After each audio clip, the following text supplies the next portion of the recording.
ప్రజల సమస్యలపై పోరాటమే లక్ష్యంగా జనసేన పార్టీ మున్సిపల్ ఎన్నికల బరిలోకి దిగిందని పార్టీ రాష్ట్ర ఇన్ఛార్జి నేమూరి శంకర్ గౌడ్ స్పష్టం చేశారు. అధికార పార్టీల వైఫల్యాలకు ప్రత్యామ్నాయంగా జనసేన ప్రజల తరపున గలం విప్పుతోందన్నారు. సోమవారం అలియాబాద్ మున్సిపల్ పరిధిలోని తుర్కపల్లి గ్రామంలో మేడ్చల్ జనసేన పార్టీ ఇన్ఛార్జి పెద్దిరాజు ఆధ్వర్యంలో నిర్వహించిన కార్యక్రమంలో నేమూరి శంకర్ గౌడ్ అభ్యర్థులకు బీ ఫారంలు అందజేశారు. ఈ సందర్భంగా మాట్లాడుతూ ప్రజలను మోసం చేసిన రాజకీయాలకు చరమగీతం పాడే సమయం వచ్చిందని, మున్సిపల్ ఎన్నికల్లో జనసేనకు ప్రజల మద్దతు ఖాయమని ధీమా వ్యక్తం చేశారు. అలియాబాద్ మూడుచింతలపల్లి మున్సిపల్ ఎన్నికల్లో జనసేన పార్టీ బలంగా పోటీ చేస్తోందని తెలిపారు. అలియాబాద్ మున్సిపాలిటీ పరిధిలో 7, మూడుచింతలపల్లి మున్సిపాలిటీ పరిధిలో 1 జనసేన అభ్యర్థులు ప్రజల ఆశీర్వాదంతో బరిలో ఉన్నారని చెప్పారు. అలాగే ఉమ్మడి రంగారెడ్డి జిల్లా వ్యాప్తంగా వివిధ మున్సిపాలిటీలో జనసేన పార్టీ తరపున మొత్తం 22 మంది అభ్యర్థులు పోటీలో ఉండటం పార్టీ బలానికి నిదర్శనమని పేర్కొన్నారు. ప్రజా సమస్యలపై రాజీ లేకుండా పోరాడే పార్టీ జనసేన ఒక్కటేనని, ఈ ఎన్నికలు రాజకీయాల్లో మార్పుకు నాంది అవుతాయని ఆయన స్పష్టం చేశారు.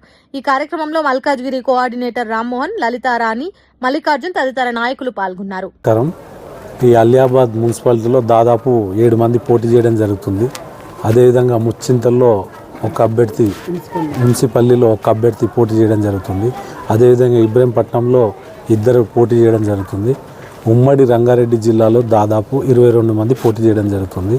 అందులో భాగంగా తాండూరు నుంచి ఒక 5 మంది, శంకర్పల్లి నుంచి 2, అదేవిధంగా మిగతా చోట్ల కొంతమంది పోటీ చేయడం జరుగుతుంది. ఏంటంటే ఇక్కడ ప్రజాప్రతినిధులు అనేవాళ్ళు ఓన్లీ ఎలక్షన్ పర్పస్ వస్తారు, వెళ్ళిపోతారు. మేమేమంటున్నామంటే జనసేన పార్టీ ద్వారా మీరు ఒక్కసారి అవకాశం ఇవ్వండి, నిరంతరం ప్రజలలో ఉంటారు, ప్రజల మద్దతు కూడబెట్టి ప్రజలకు ఏం కావాలనో ఆలోచన ఉన్న వ్యక్తులు మా జనసేన నాయకులని మీ ద్వారా తెలియజేస్తున్నాను.